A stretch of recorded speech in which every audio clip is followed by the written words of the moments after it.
But para sa akin kasi, historically, right after my first election, I was not bothered without winning, sabi ko, basta ako magtrabaho. And I don't care if I lose, but I will deliver to the people what I promised. So anyway, not really yung nagwawala ano pumapatay, but I was squeezing everybody to just work. Ang law and order kasi, pagtakot ang law enforcement, gaya noon. Just example, so that also you'd understand from a probinsyano,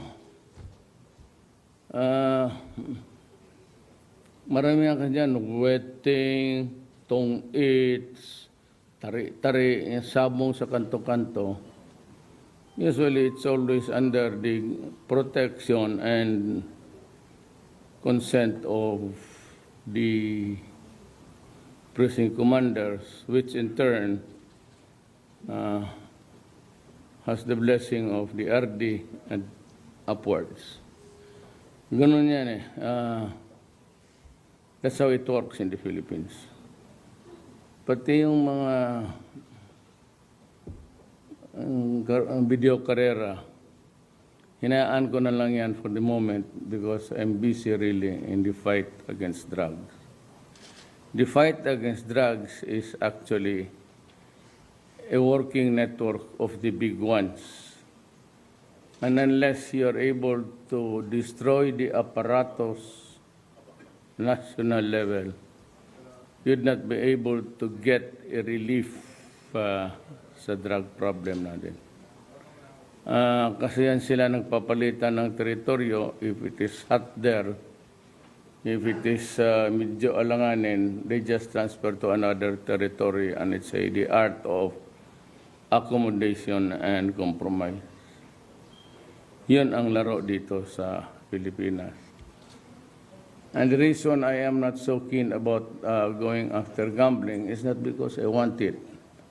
I do not want it, just like any other administrator of a country, lalo na mahirap.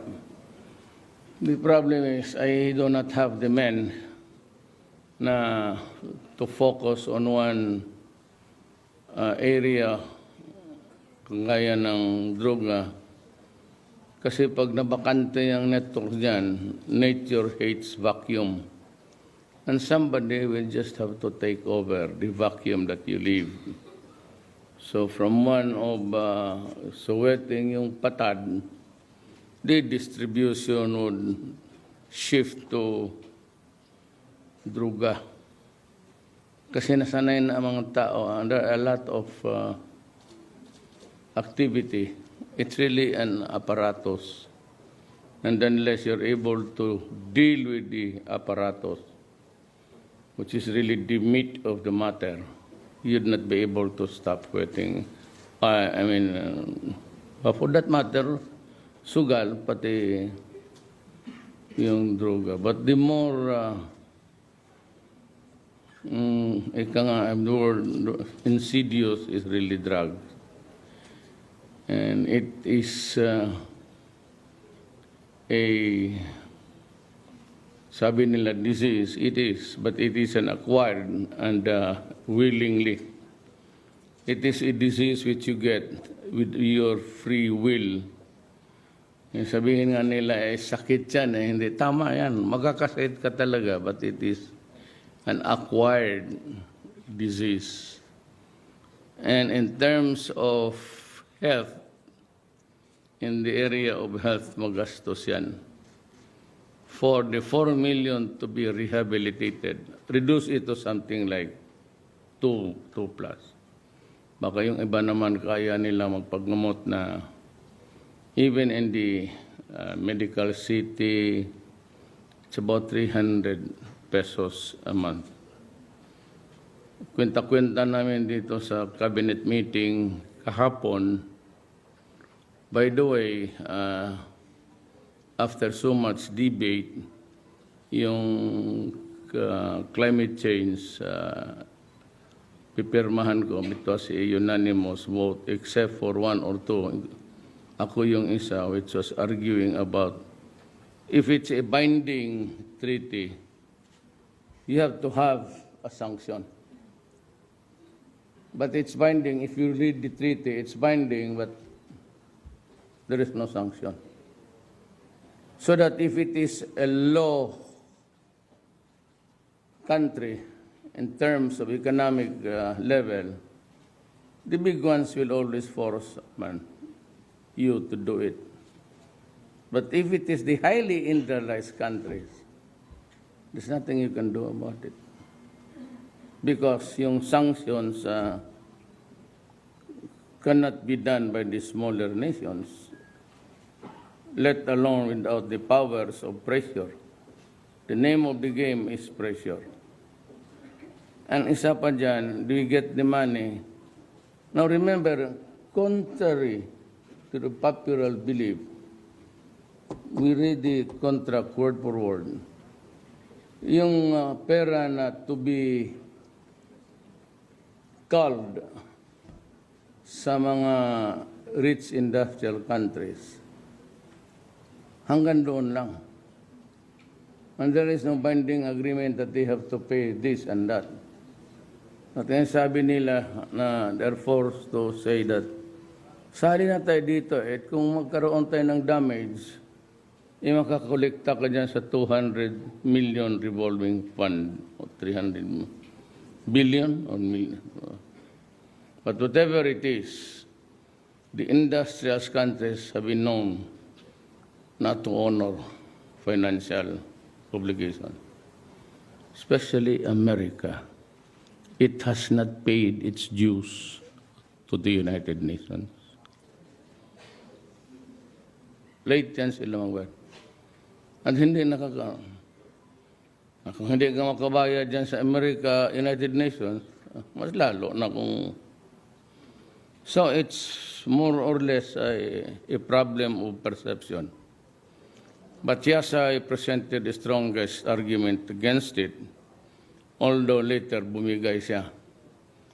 Ako naman, because it's a cabinet decision, I'll go along with it and sign it. As I promised you, I will not solve this problem alone. I will give it, place it on the table, give the cabinet members, the whole of the cabinet to vote. Kasi ako ngayon, hindi talaga ako kumpante. But of course, we are now bound if we sign it. But in matters of enforcement, if you say it's a binding treaty, there has to be a sanction. So otherwise, if you don't, there's something coming up your way.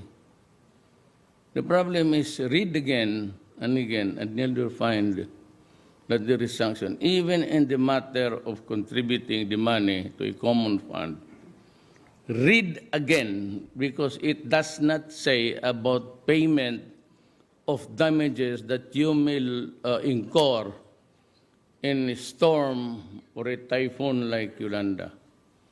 That money you can borrow to build your anti-pollution, anti-carbon emission. It is a money that has to be used in a different way, not an outright payment for the damages. For after all, ang hinihingi lang nila sa atin is 0.3, with China about 24 carbon emissions footprints. Tayo 0.3 lang ang hinihingi nila sa atin.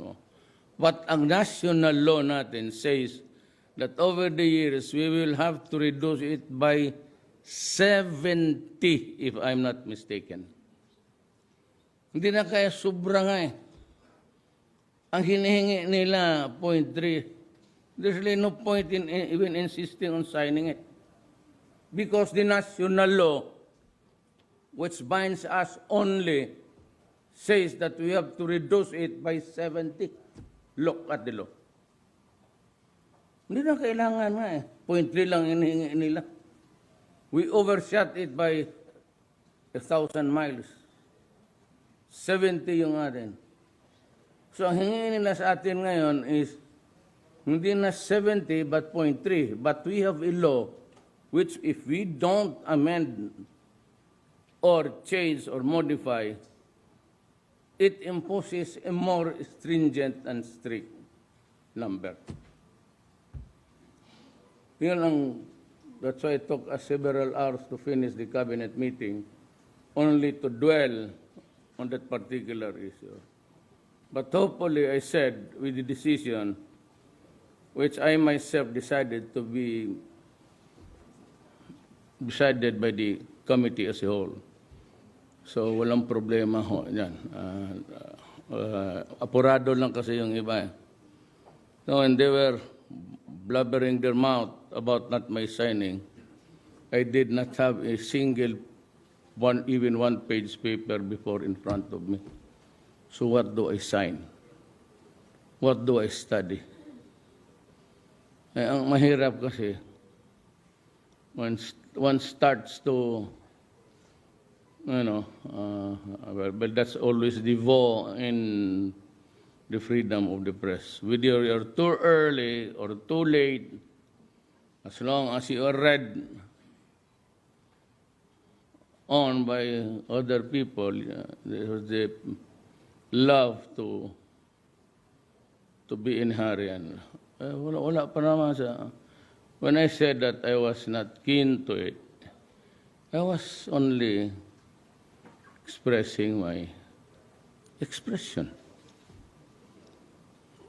I do not lose the freedom of expression just because I am the president. I am not barred from giving my own opinion just because I am a president. And I do not lose the right to just go down the melee with the media just because I am president. So those are the things that, those are the vow of the moment that controls our freedom of expression. Pero ako, I believe in freedom of expression. I believe in the free press. I believe in the right to peaceably assemble to air a grievance. But most of all, as a lawyer, my favorite quotation comes from Disraeli. Disraeli was a famous politician during his time. And he would say, always, I may disagree by what you say, but I will defend your right to death to say it. Yun ang paborito ko talaga. And that's a quotation which comes out from my mouth when we start to talk about freedom. But let me assure you that I decided to form a task force and look into itong mga ganitong patayin yung malalim yan. But most of it is actually the criticism that yung gustong pumatay, kaya niya nagawa. Or you traverse to another territory, and that is the family. Remember that freedom of the press is mostly geared against the establishment, the state, and its abuses. And that is why the fourth estate is there to fight the abuses of the first and second or third branches of government. You are the fourth.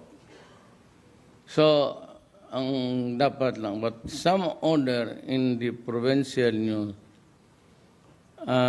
pardon me for saying it really, but it is true.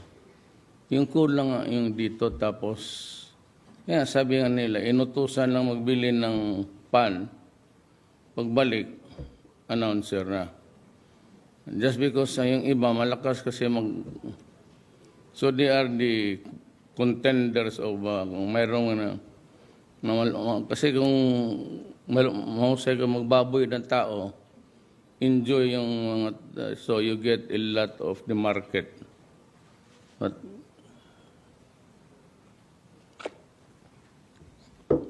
could be dangerous. Hindi basta-basta mag-media. Lalo na kung you talked about the existing subwetting. Yung iba sa amin noon, prosecutor pa ako, mabigyan, tapos huminto, magdaldal uli, maghingi. So wala nang katapusan. That's one. Second is you go overboard by attacking the wife, the child. Gano. It's a no-no. Naghingi ka talaga ng kamatayan dyan. Especially if you attack the children.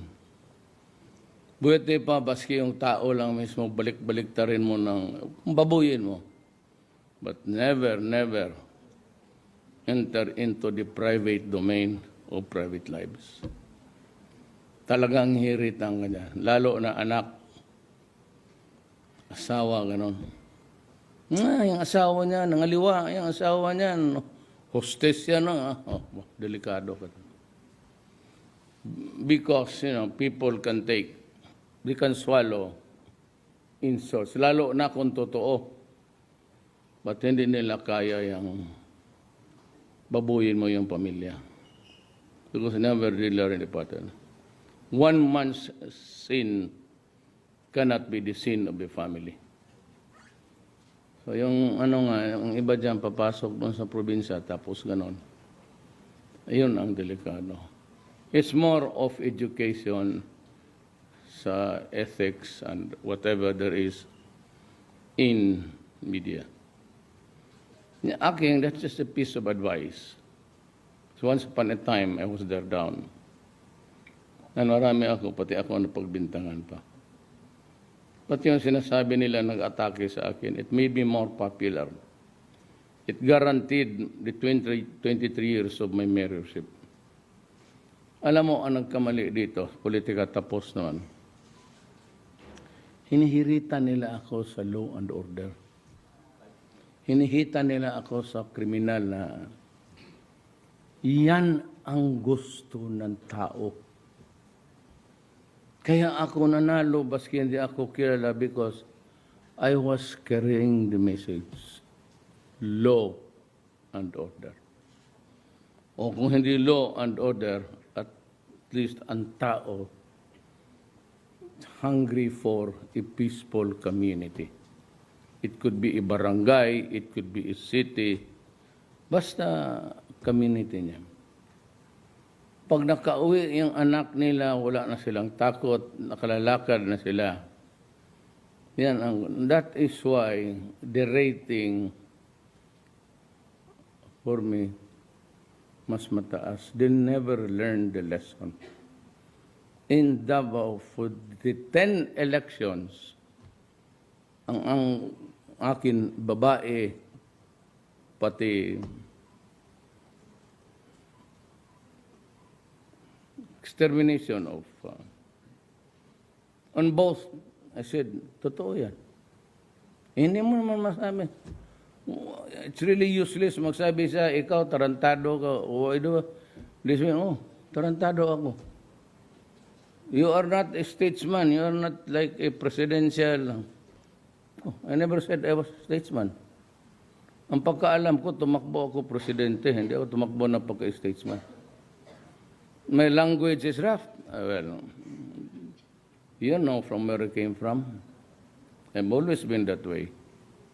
No apologies. No excuses. I go down. I should go down. Babagsak na yan siya. Well, of course, I should. Hindi ako hindi ako nagbubuko na. Sinasakyan. Pag sinabi mo, kay Duterte yung trabaho yan, ay totoo. So, start proving, and if you have the case, build it up. And if you have the goods, file it in court. Ganon talaga ang, di mo ako makipag-argue sa, tawagin nila ako, ganon. Totoo yan. Kilala man ninyo ako, pag tumakbo ako. Pinili ako ninyo. Pag sabi, next year, babagsak na yan. Good. Magsabi ng iba na yung military magkudita, good. Sabi ko sa kanila, magkaibigan man tayo, let me know. You come here sa Malacanang, mag-line up kayo dyan, ka-uniforme kayong lahat, raise your right hands, and I will address to you. Ladies and gentlemen, ito yung mga bagong rulers ng ating bansa. They can do better than iba, galit doon sa komunista. And to think that we are not suffering any losses sa tao, pati bala. Just imagine you sign a document to purchase 26,000 rifles. What's the purpose of it? Because a Filipino would kill it against a Filipino. That weapon. So, big deal yung sabihin na we are not selling anything. The better. Lesser arms, the better. Mapupunta lang yung iba sa NPA. Tama na yung... We are not losing either, but we are not winning. We are trying to contain them, and we're doing pretty well with that. Pero sabihin mo na there will be a massive demonstration that this millionaire lady from America would fund it. Sus Maria Josep. No need. Come here, and I will install you as the new ruler. Sulbahin mo lang yung problema sa komunista, sobrahan mo yung MI, MN, BI, Maote, pati Abu Sayyaf. If you can solve the problem, good riddance. Be my guest. I have no illusions about hanging on power. I'm not the guy. And I said, if you can or you can craft a law na itong federal setup, it is the only framework of government that can produce peace in the land. Whether you want to believe me or not, that's the proposition. Nothing else would appease the Moro people. You don't give it to them. We have been at war for 45 years. Another 4 to 5 years will do for this country. The Moro, ganon rin. We have been fighting since 1972. No agreement, no nothing. I do not know if they would talk to. But Ms. Wari is just around. Although may mga kasalanan na niya, sambong kasi, but what can we do? There is something more solvable for the moment than just continue hating each other. With that, I end my talk with you, and I'd like to welcome you to Malacanang, and I call this the People's Palace. I've changed it, but they keep on calling it. It's not really a palace, it's just a piece of wood here with some, talaga palace, no? Totoo lang. And this has been occupied. There's a place there where there's a stone memorial indicating where I think the mother of Rizal knelt down to beg the Governor General of the Spaniards to spare the life of Rizal. So, it's a beast. Kaya na nakatira dito, simply because it has been used by so many people that oppressed us along the way all these years. For the 400 years under Spain, under 50 years. And they lived off of the fat of the land. And they have the goal to say, we will not give you assistance. parang sa Bisaya kasi yan. Every time that they do that, and they have been always doing it, that's the usual practice. As if you're addressing. Sa amin yan, I don't know what's the correct. It's an idiom actually. It's a Visayan idiom when you say patay gutom. Means to say, hirap ka na. I don't know what's the Tagalog. It's a colloquial or it's an idiom. Basta kami yung mga Bisaya, pag with contempt, sabihin ka, patay gutom itong yawa na ito. So ganon sila. They treat us that way. I said, they forgot that they enjoyed 40 years of unimpeded, unbridled exploitation of our country. And you tell me now, you do not deserve the crumbs of our favor. God, marunong itong mga gago na to. Can we proceed now? Is it the...